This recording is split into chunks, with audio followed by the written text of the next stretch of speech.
আমি শ্রী। আমার নাম শ্রেয়া। আমার মা বলতো মেয়ে মানে লক্ষ্মী, মেয়ে মানে শান্তির ছায়া, আর আমি সেটা বিশ্বাস করি বড় হয়েছিলাম। আমার বিয়ের দিন কপালে লাল টিপ, শীতে সিঁদুর আর গলায় সোনার হার পরিয়ে মা বলেছিল, এখন থেকে তুই ওদের ঘরের বউ, ওদের ঘরের স্ত্রী। শক্ত হাতে আগলে রাখবি সব, মনে রাখিস সংসারটা তোর। তখন বুঝিনি স্ত্রী নামের এই পরিচয়ের ভার কতখানি। কলকাতার পুরনো বনেদি পরিবারে আমার বিয়ে হয়েছিল। দোতলা বাড়ি, উঠোনে তুলসীতলা, বিকেলে শঙ্খ বাজে। বাড়ির দরজার গায়ে বড় করে লেখা বসু পরিবার। প্রথম কিছুদিন খুব ভালোই কেটেছিল। নতুন অনুভূতি, নতুন শাড়ি, নতুন মানুষ, নতুন সংসার। কিন্তু আস্তে আস্তে বুঝতে পারলাম এই সংসারে আমি নতুন নই। আমি কেবল একটা পুরনো ছাঁচে ঢোকানো নতুন মুখ। ঘুম থেকে ওঠার সময় কথা বলার ভঙ্গি, কার সামনে কতটা হাসা যাবে, শ্বশুরমশাই কখন চা খাবেন, শাশুড়ি কখন পান খাবেন, সব কিছুর নিয়ম লেখা ছিল যেন অদৃশ্য কোনো বইতে। আমি বরাবরই ভীষণ মিশুকে। কেউ একটু ভালোবাসলি তার সাথে এতটা মিশে যেতাম যেন সে আমার কত পুরনো বন্ধু। কথা বলতে ভালোবাসতাম। সেই নিয়ে একদিন শাশুড়ি মা বলেছিল, শোনো বউদের না একটু চুপচাপ থাকাই ভালো, বেশি কথা বললে চরিত্রটা হালকা লাগে। আমি মাথা নেড়ে সম্মতি জানিয়ে হেসেছিলাম শুধু, কারণ তখনও ভেবেছিলাম শান্ত থাকলেই ভালোবাসা পাওয়া যায়। কিন্তু ভালোবাসা তো চুপ করে থাকার জিনিস না, তাই না বলুন? আমি লিখতাম বিয়ের আগে কলেজে থাকতে কবিতা লিখতাম। ছোট ছোট কথার ভেতর দিয়ে নিজের মন খুলে দিতাম পাতায় পাতায়। বিয়ের পর প্রথম কয়েক মাস কলম ছুঁয়েও দেখিনি। ভাবতাম সংসারটাই এখন সব, সংসারের মানুষগুলোই আমার সব। ওরা খুশি থাকলেই আমি খুশি, নিজের জন্য কিছু চাইতে নেই।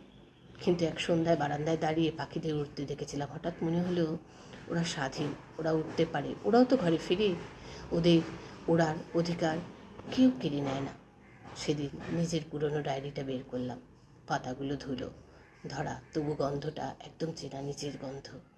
রাতে চুপচাপ ডেস্ক ল্যাম্পটা জ্বালিয়ে বসেছিলাম টেবিলে, চোখের সামনে খোলা পাতা, পাশেই ধুলো ভরা পুরনো ডায়েরিগুলো। ভেতরে ভেতরে কেমন যেন চাপা অস্থিরতা, যেন বহুদিনের চেপে রাখা কথাটা আজ মুক্তি চাইছে।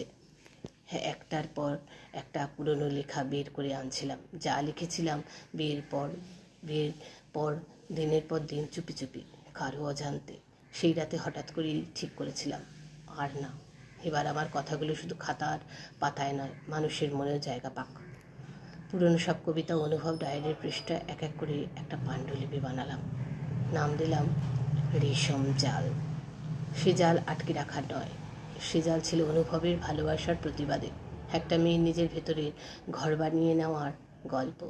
খাতার প্রথম লাইনে লিখলাম, ঘর বলতে শুধু দেওয়াল বোঝায় না। ঘর মানে তো একটা মনের জানালাও, দেওয়ালও। আমি সেই দেওয়াল ঠেলে একটু আলো খুঁজে নিতে চেয়েছিলাম। আমি পবিত্র ছিলাম, আমি সাহসী হতে চেয়েছিলাম। তারপর পুরোটা রাত কাগজে কাগজে ছড়িয়ে গেল আমার ভেতরের রেশম জাল। সে জাল নরম ছিল, মোলায়েম ছিল, কিন্তু আটকে রাখার জাল ছিল না। সে ছিল নিজেকে ছড়িয়ে দেওয়ার এক চেষ্টা। শেষ লাইনে লিখলাম, আমি তো শিখিনি কেবল ঠাকুরঘরের প্রদীপ জ্বালাতে, আমি তো শিখেছি নিজের ভেতরের আলো জ্বালাতে। পরদিন প্রকাশনীতে পাঠালাম, কিছু না ভেবেই। 3 সপ্তাহ পর ওরা ফোন করলো, আপনার কবিতাটা আমাদের সংখ্যায় ছাপবো, আপনার নামটা কি দেব? শ্রেয়া বসু তো? আমি হ্যাঁ বলতে গিয়েও থমকে গেলাম। না, এই লেখা শুধু ঘরের পরিচয়ের না, এই লেখা সেই শ্রেয়ার, যে নিজের নামের মানে বুঝতে শিখেছে। আমি বললাম, না, নাম দেবেন শ্রী, কারণ এটাই আমার দ্বিতীয় জন্ম। ছাপা হলো আমার লেখা রেশম জাল। কিছুদিনের মধ্যে বইটা অনেক জনপ্রিয়তা পেল, ইন্টারভিউ নিল আমার, বাড়ির লোকজন জানলো, অনেকেই মুখ ঘুরিয়ে কথা বলল, অনেকে প্রশংসায় পঞ্চমুখ। শাশুড়ি ঠোঁট বেঁকিয়ে বলল, কী সব আদিক্ষেতা বউ মানুষের আবার কী কবি সাহিত্যিক হতে মন চেয়েছে, বেহায়ামি মানুষ, বাড়ির মান ইজ্জত বলে কিছু আছে কি নাকি? আমি সব সময়ের মতো এখনো চুপ থাকলাম, কিছুই বললাম না, শুধু নীরবে হাসলাম। আমার স্বামী মিহির প্রথমে কিছু বলেনি, তারপর রাতে বলল, তুমি যদি এসব করেই খুশি হও করো, হ্যাঁ, আমার কিছু বলার নেই, তবে সাবধান, সংসারটা যেন না ভোগে। আমি মাথা নেড়ে বলেছিলাম, সংসার তো কেবল রান্নাঘর দিয়ে হয় না, সঙ্গে সম্মান, স্বাধীনতা, যত্ন, ভালোবাসা এসবও লাগে। মিহির আর কিছু বলেনি, সেদিন মাথাটা নিচু করে নামিয়ে ফেলেছিল। এখন আমি লিখি, সকালবেলায় গৃহস্থালি করি, দুপুরে বা পাড়ার বাচ্চাদের পড়াই, রাতে লিখি। লোকে বলে দেবী দুর্গা তো 10 হাতে 10 কাজ সামলান, তুমিও দেখি তেমনই। আমি হেসে বলি, দেবী মা মাটির তৈরি হয়েও আমাদের মনের শক্তি। সেখানে আমি তো রক্তমাংসের মানুষ, আমি কারো ঘরের স্ত্রী নই কেবল, আমি নিজেই একটা শক্তি, আমার শক্তি।